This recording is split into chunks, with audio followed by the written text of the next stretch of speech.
local gym was a low cost operation. It was a pure order gym, and again, you think of how many university towns there are, and there's plenty. They could put at least a couple. If I just take, Brighton's probably got two pures and a gym. It's got 3 or 4 full service, low cost gym models, and they're all full because it's okay. So I don't think for them proximity really isn't a problem because it's just density of population. These gyms are have a sort of a ceiling on how many members is reasonable and comfortable, and if they fill the first one very quickly, they'll be looking for a site right next door to it. And that's sort of the mantra. If one fills very quickly, then the best protection you can have for that asset is to build one close by it.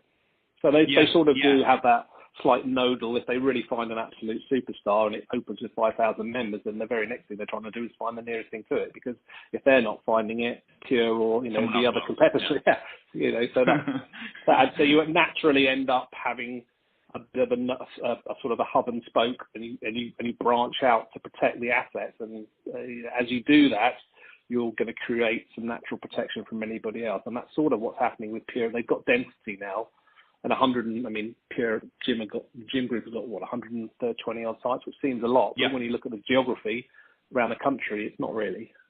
It's a big country. So so there you go. Yeah, no, that makes sense, I guess.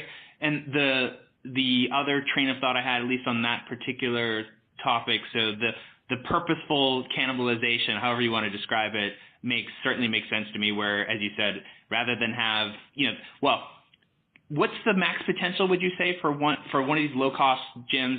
15,000, 20,000 square foot box, like 7,000 members is like an astronomically great membership base, or do some of them get up to 10,000 or more? No, they won't get up to 10,000 just for that. They'll get up to 7 or 8.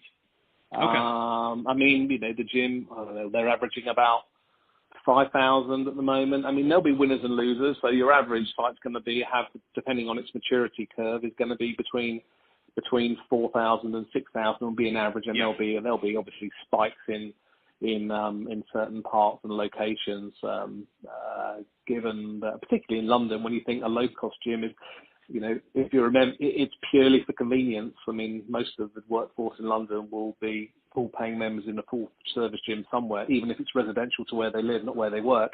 And the Pure Gym model is just a nice, convenient top-up model that either they'll pay for themselves or they'll get some corporate benefit, and they'll use their benefits at work to get it. So the second gym model works well in London for these types of businesses.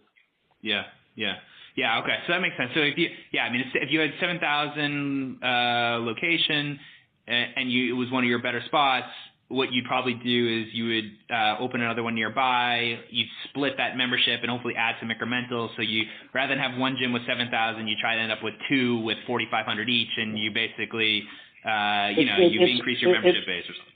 Yeah, it's one of those. 1 plus 1 doesn't necessarily equal 2, but if it equals 1 3/4, you've protected your initial one from somebody else. That's so right. I think you don't end up with a half if Pure Gym came to town. So that's always and of course those sites in close proximity don't always come on the radar visibly, but they'll certainly be lots of property searching agents out there doing their bidding against who's opening where, and then they'll be looking for the next thing nearby, because that's